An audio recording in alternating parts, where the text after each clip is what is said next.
We also heard Ben Johnson talk about the offensive line and talk about how they could possibly transform an offensive line.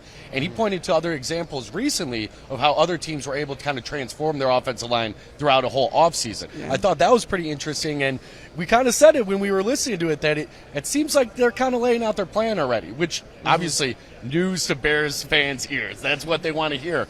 But it seems like it is a realistic thing that they're going to shoot for, something that they can rehaul, improve, and really make this a strength as opposed to something that they're going to keep throwing things at, right? Yeah, and he used the Carolina Panthers as the example about, is it possible to flip an entire interior offensive line? And look, continuity is king up there. We all know that. Right. And it takes time for these lines to come together. But he said it was possible because, as you pointed out before we hit play here, or record, that Carolina got 2 guards, and it changed the way that their line worked. Look at how much better Bryce Young finished that season from when he started. Right. Oh, yeah. Look at how much better that offensive line in general graded out by the end of the season. I mean, that was a really, really good unit. That was a top 10, top 15 unit by the time that, and like from where they started, they were dead last in the league in overall grades from PFF the year before. So to come up to a top half, top 10 even, I mean, that was a huge thing for Carolina, and it made all of the difference in the world for Bryce Young. We saw that with our own eyes. So I love that he used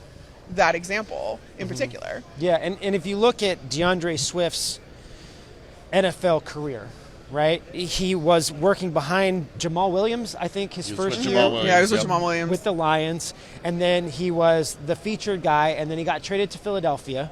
And Philadelphia's line is pretty good. It's pretty darn good. And guess what DeAndre Swift had? His career high in yards per carry. Yeah. His career low in yards per carry was last year with the Bears, where they did struggle on the interior. The reason why I say that is a guy who's built like DeAndre Swift. He's not built like David Montgomery, right? That he's a smaller individual. He's more.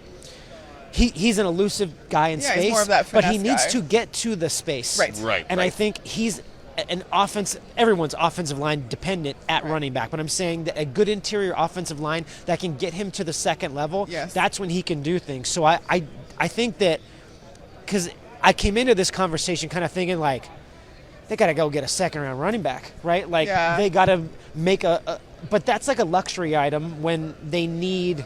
Yeah, you need to basics. prioritize exactly the foundation, the basics. And one thing I really like that he said, that Ben Johnson said about the offensive line in particular, was it's not just the first 5. Yeah. It's you want to get the best 5. Especially it's something that I admired so much about Ben Johnson from afar, covering Detroit and seeing all of these trick plays. So there's so many things that he does to play chess, not checkers, right? He's trying to set people up game by game, week by week, even for opponents that they're going to face in the future. And he throws in some of these trick plays or these really fun personnel packages, but he doesn't just use the skill players to do it and put Amon-Ra St. Brown in the backfield, which he does. Right.